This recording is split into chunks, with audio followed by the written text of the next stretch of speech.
I've heard stories of animals making long journeys home after being lost on vacation or whatnot, but nothing quite like the movie I'm reviewing tonight. I'm reviewing Homeward Bound, The Incredible Journey, which came out in 1993. It was directed by Duwayne Dunham,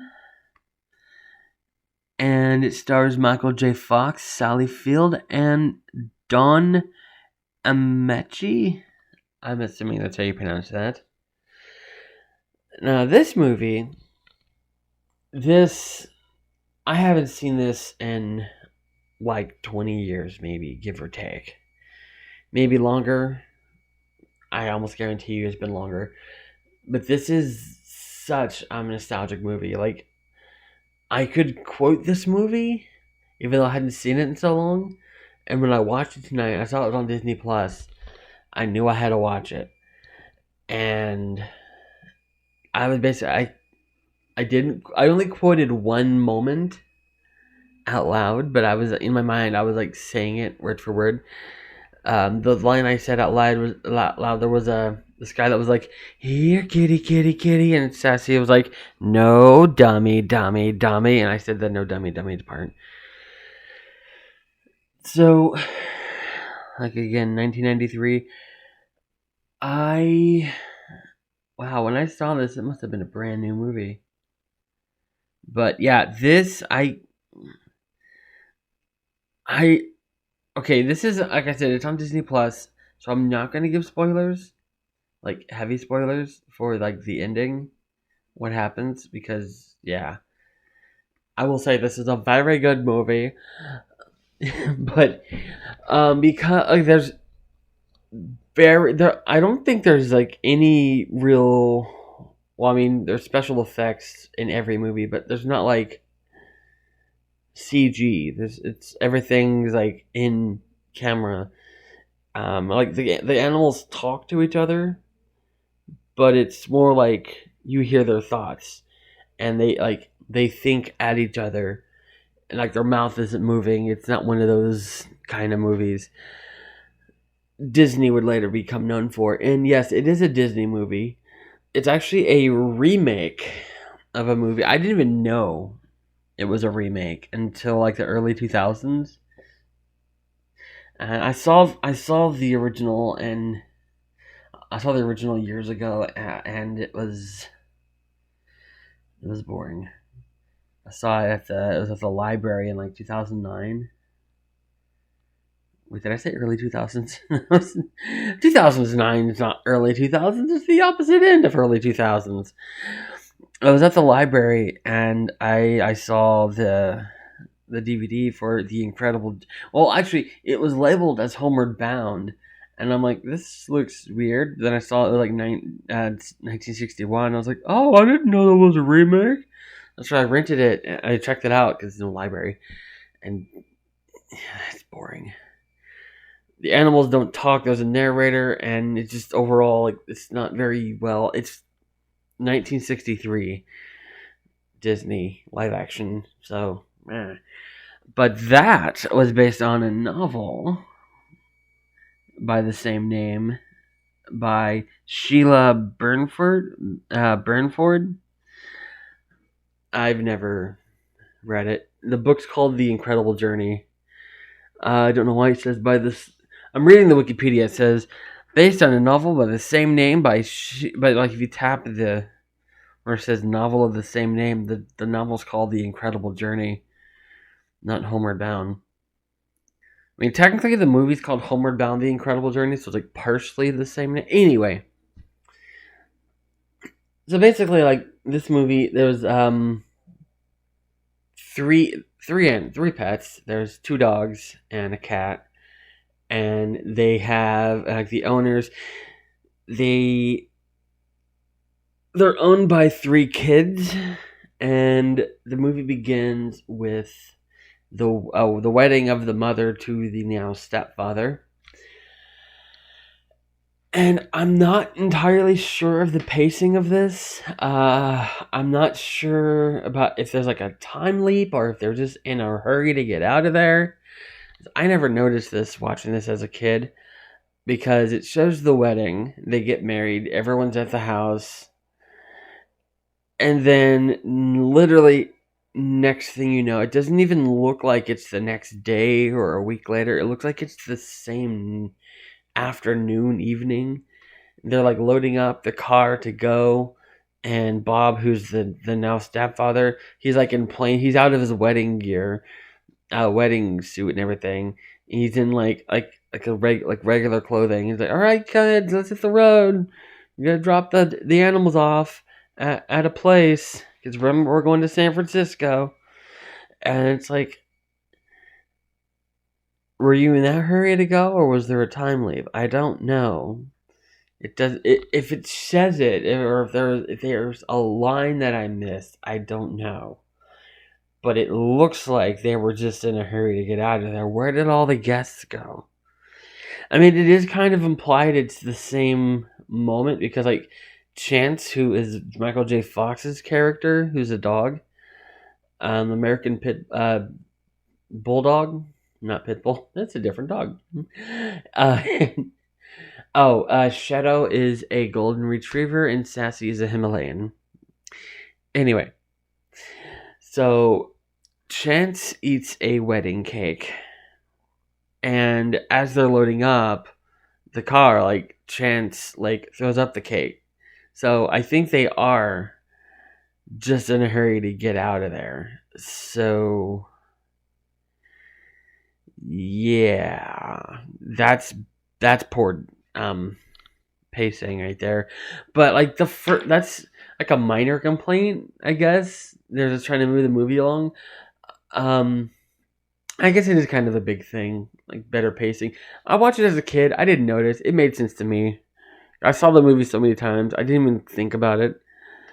Something I also didn't think about as a kid until I watched it this time, when they drop the pets off at the rancher's house, and oh, they show basically that they're openly discussing their plans in front of the animals, but the animals are like, "What? Where are you going? What you doing? Why are you leaving?" So it's like they understand some things, but they don't understand everything. It's I don't under it. I don't know how they like again like with the guy was like, "Here, kitty, kitty," but she knew what he was saying and was like, "No, dummy, dummy." She understood that, but she didn't understand. We're going to leave you here for 2 weeks while we go to San Francisco. We'll be right back. They didn't understand that. Like, well, I know you're sad, but I wish I could understand why. So, Chance had been in a pound. He basically, I guess, he'd been an abused dog. He'd been in bad situations before, and it showed kind of his PTSD, where when the owners leave him at the ranch, he literally is like, not this time, or something like that. But like Shadow and Sassy, they grew up kind of, I don't know, sheltered and like luxury. They had never experienced anything like this, so they're like, "Oh, they'll be back. Don't worry. They wouldn't abandon us. They're." Oh yeah, Chance talks about the pound. Oh, you're just trying to scare us. That's not a real thing. Humans aren't like that.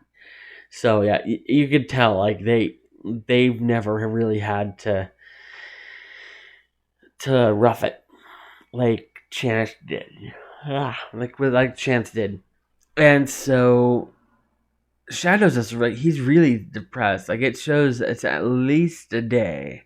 No, because um she says the rancher tells the owner, the dog's owners, the pet's owners, that in a couple of days she was going to leave for a couple days. So it's at least a couple of days later.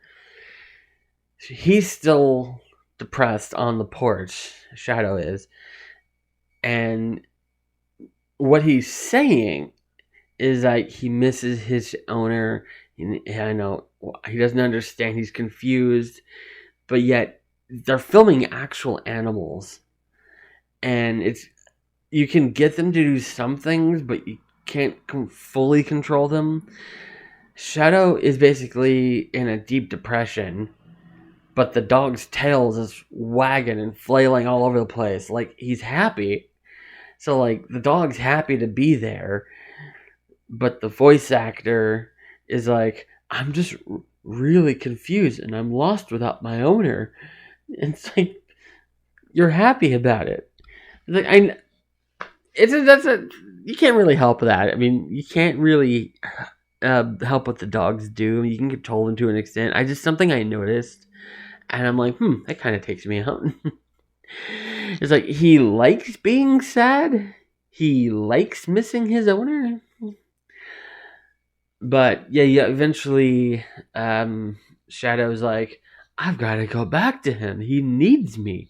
So he leads an escape of the ranch, and that kicks off the journey, which I won't really get too much into after that because it's a movie and it's readily available, and I want you to watch it. It's a really good movie. I know I sound like I'm trashing this movie, but like, it's more like little things I never noticed before because like I grew up with them, and I know like it's habit and it's almost instinct, and I grew up with this movie. I have so much love for this movie. I want to like defend it, like, oh no, it's perfect. But like, yeah, it still holds up. Like, it's a really good movie, and it just has those little moments that you're like, wait. like with the pacing at the beginning, and with like the dog not matching with the voice actor saying. There are some really like intense moments, like action, so, like in the original live action version, 1963. Not a lot happened. It was just so slow paced, and the narrator's voice is very boring, and he sounds kind of bored. And I haven't seen it in like 10 years, but I do remember thinking, this is a nature documentary. They like released 3 animals and let them loose, and they just got somebody to narrate what they were doing. That's just what it seemed like. And this one was actually interesting. Like, stuff was always happening. The characters, like, they got good actors. Like, I would say Anthony Michael Hall, Michael J. Fox. He's good in everything, and this was like right after Back to the Future, so he was like, I could say he was like at his peak, but I mean, I don't know when his peak was. I don't know his full career. I just know that was a really big era for him because he seemed to be in a lot of things back then. That was like right before the diagnosis. And I'm pretty sure like he's mostly done voice acting since then. But like my other favorite actor in here is Sally Field. She's perfect as a cat. She's adorable, and just like both of them, Michael J. Fox and Sally Field, like the way they emote, like their voices, like voice acting. Everyone like looks down on it, but it takes a lot of work. Like, yeah, like they're really good at the other one whose name I keep saying wrong, like Don Ameche. Hang on, I wonder if his page has a pronunciation. Ameche. No, that's not right. I don't know. Anyway, unfortunately, apparently he passed away shortly after this movie came out, because the movie came out in 93. He passed away December 6th, 1993. So, yeah. But he did a really good job at this movie, and I'm looking at his filmography. His first film was in 1935, and he was in a lot of movies and TV shows. And Homeward Bound wasn't even his last one. He stayed active until he was in Golden Girls. In 1990, he was in an episode of Golden Girls. But anyway, after Homeward Bound, he was in a film called Corina Corina, and it was released in '94. It released after he passed away, so he filmed that and he passed away. But the person who I really wanted to shine a light on here was somebody I'd never heard of. Is the director Duwayne Dunham. I've never heard of him before. However, I feel like I should have. He has a really long. Well, actually, I'm scrolling. It's not really long, but like considering that pretty much everything on his filmography is really amazing. Not everything, but most of it. There's 3 columns. There's editor, director, and writer. And he was an assistant editor on Star Wars, Empire Strikes Back, and on Return of the Jedi. And he also on Dragon Slayer, Raiders of the Lost Ark, Fright Night Part 2. Wait, did he work on Part 1? It doesn't look like it. But Part 2 is good too. But yeah, The Black Stallion. More American Graffiti. His first directing role. Actually, this was his directorial debut. And then the next year, The Little Giants. I remember that movie. He directed that right after Homeward Bound.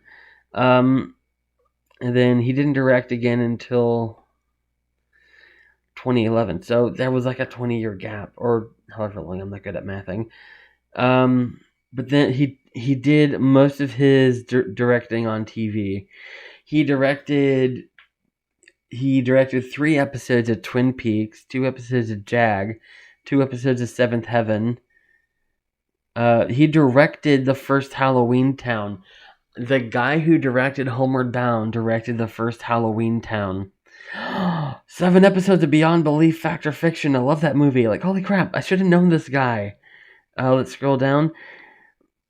He edited an episode. Wait, is this the edited? He edited 18 episodes of Twin Peaks: The Return, and he's still in Star Wars. He started with Star Wars, and he directed 2 episodes of the Clone Wars. So, like, how have I been missing this guy? Like, he directed like one of my favorite movies growing up, and he's been in like he's like had something to do with like most of the good stuff.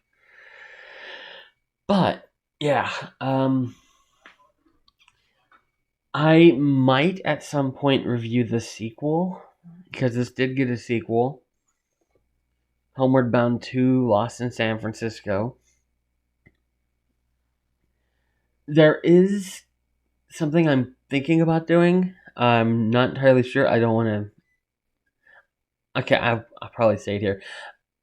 Right now, I'm just kind of reviewing random movies. Currently, this one and the last one I did, I'm basically doing like movies that were like really classic to me, like really nostalgic to me, and I already know what my next movie is going to be, and I already have the title logo made, because it was this movie and the next movie. I thought of them at almost the same time, and I was like, which one am I going to do first? I made them both because I couldn't decide which one I was going to do first, and I decided this one because it's the more fun of the two. I'm not going to say right now what the next one is, but you'll see next Sunday. I will not be able to do an episode on Wednesday. That's why I'm doing this now instead of on Wednesday. Yes. I started doing this once a week. I just did an episode Wednesday after not doing one for a week and a half. So I'm not consistent. If there's one thing, I am consistently inconsistent. That's one thing you can count on. I like the sequel, but I'm not in time. I saw the sequel one time, right after it released in '96. So like, now that I live in San Francisco, that would actually be really interesting.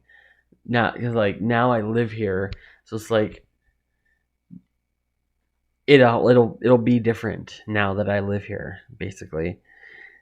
It's like Monk feels different. I watched Monk through twice before I moved here. Like I watched it the first time when it was airing on USA Network, and then I watched it again when I was living in Ohio a couple years ago. And now I'm watching it again now that I'm living in Ohio, and it just feels different because I'm here. Of course, a lot of that was filmed in Vancouver, but it takes place in San Francisco. Anyway,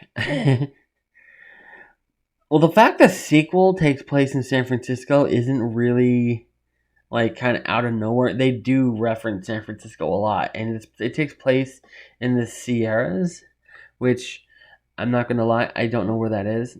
I assume it's in California, but yeah.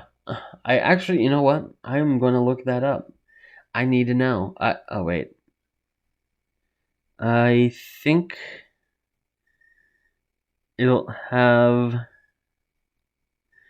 No, it doesn't have that listed on here. I'm just gonna look it up. Sierra. 5 minutes later. Zoom out. Oh, it is in California. There's the mountain range. Okay. I I don't know my own state. I live in California, but I've only been here a little over a year. I should probably learn. Make it a little less awkward. What did I do? Oh yeah. I scrolled on the touchpad on my laptop with 3 fingers and it like zoomed out all the windows. I forgot that does that. Anyway, I'm getting off track. Anyway, this back to Homeward Bound. Technically, that wasn't a digression because the Sierra Nevadas is where the film takes place, and that's what I was talking about. So that's. Oh, there is something else that I was thinking while I was watching this. The 3 pets can hear each other, right? But they run into some bears, a bobcat, but can't hear it. Like they're talking to each other, and like those other animals aren't responding and aren't talking. You could just say, "Oh, they're not going to talk to strangers," but like Shadow and Chance were like setting up a trap for the bobcat, and Shadow's like, "Now, Chance, now!" And the bobcat wasn't like, "Wait a second, what are you doing?" So, how does the rules of that work? I know in the sequel, all the dogs and cats can hear each other. Is it just like domesticated animals? How does that work? I don't. Again, I haven't seen that movie in a long time. I don't know if there were like squirrels and birds and stuff that were talking, like raccoons or something. Like, where do you draw the line on that? I'm probably gonna have to actually watch that one again before I go too far into that. If I review the second one at some point, I will address this. But for now, I give this movie an 8 out of 10.